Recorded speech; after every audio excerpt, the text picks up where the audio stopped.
নিমকুড়িয়ার ছেলে আতাবুদ্দিন, চালতাবেড়িয়ার ছেলে শাহিন কাদির, 25-30 বছর করে বয়স, তারা আজকে জেলে কেন?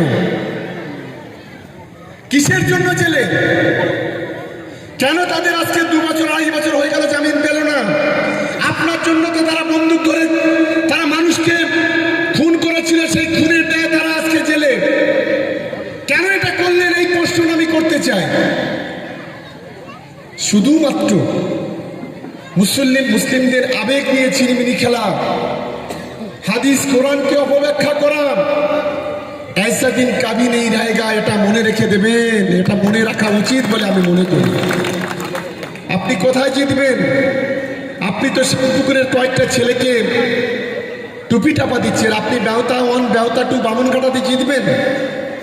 আপনি নারায়ণপুর, জাউলগাছি, প্রাণগঞ্জে জিতবেন? আজকে নামগুলো বলে যাচ্ছে আমি অঞ্চলগুলো।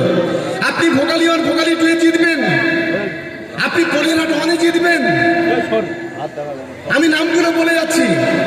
আর এই শানপুকুরের মাটিতে আজকে যেভাবে মানুষের জমায়েত, শানপুকুরে তৃণমূল কংগ্রেস জিতবে, আটকাবার ক্ষমতা কারণ নেই। আমি আমাদের ছেলেদের বলে যাচ্ছি, চোখে চোখ রেখে লড়াই হবে। আমরা এখানে আসবো বলেছি, খুব জ্বালা করছে 2-1 জন বলেছিল যে নাকি গো ব্যাক স্লোগান দেবে, তা দিলেন না কেন? কই আপনার হুজুর তো গত 2 বছর ধরে ধর্ষণের কেসে যুক্ত, ভাঙড়ে ভব করে ঘুরে বেড়ায়। আমরা তো কোনো লোকজন নিয়ে বলি না এটা ধর্ষক ধর্ষক বলে চিৎকার করি না। আমরা তো আপনাদের বিধায়কের কোনোদিন রাস্তায় কোনো অসম্মান করি না। তাহলে আমরা এখানে মিটিং করব, গণতান্ত্রিক অধিকার, প্রত্যেকের অধিকার আছে মিটিং মিছিল করার। আপনারা সিদ্ধান্ত গো ব্যাক দিলে তো আপনি ফিরিয়ে দিতে পারবেন না। এটা তো 2021 সাল নয়, এটা তো 2026 সাল। গঙ্গা, যমুনা, সরস্বতী দিয়ে অনেক জল গড়িয়ে গেছে। আর এটা তো রেজাউল করিম প্রার্থী নয়, এটা তো শওকত মোল্লা প্রার্থী। এটা তো তোমাকে প্রথম বুঝতে হবে। আপনি গো ব্যাক স্লোগান দেবেন, আপনি দুটো বাজে ভাষা বলবেন, আমরা ফিরে চলে যাব, এটা তো হবে না। আমি তাই নিমকুড়িয়াবাসীকে অনুরোধ করবো, ভাই বলে সম্বোধন করছি, দাদা বলে সম্বোধন করছি, গুরুজন বলে সম্বোধন করছি, নোংরামি করবেন না, আগুন নিয়ে খেলতে যাবেন না। দেখা যাক না, গত 5 বছর তো আপনার হুজুর এখানে বিধায়ক ছিলেন, তিনি কতটা গ্রহণযোগ্যতা অর্জন করেছেন, তিনি কতটা কাজের মধ্যে দিয়ে মানুষের মন জয় করেছেন। আর আমরা গত 3 বছর ধরে আমরা মানুষের মনটা কতটা জয় করতে পেরেছি সেটা 29 তারিখে প্রমাণ হবে। 4 তারিখে তার রেজাল্টটা আমরা পাবো। ভাঙড়ের মানুষ যদি উন্নয়ন চায়, তাহলে মমতা বন্দ্যোপাধ্যায়ের দরকার, তৃণমূল কংগ্রেসের দরকার। আমার প্রশ্ন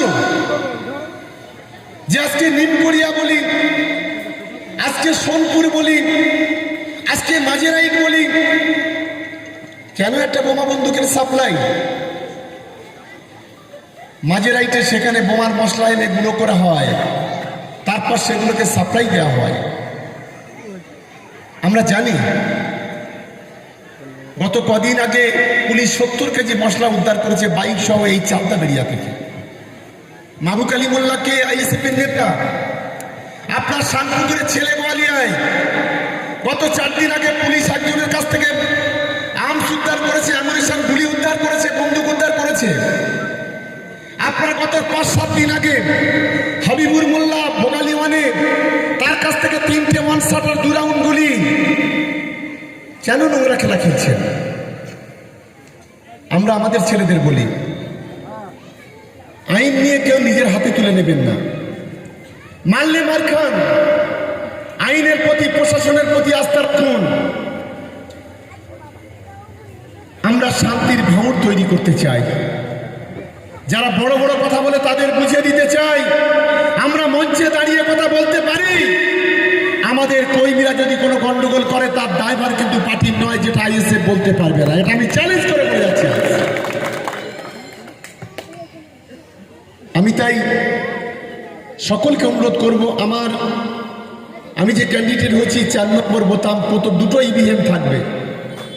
প্রথম ইভিএম 4 নম্বর বোতাম জোড়া ফুল, বাংলার সাম্প্রদায়িক সম্প্রীতির প্রতীক, বাংলার ঐক্যের প্রতীক। আপনারা দেখতে পাচ্ছেন না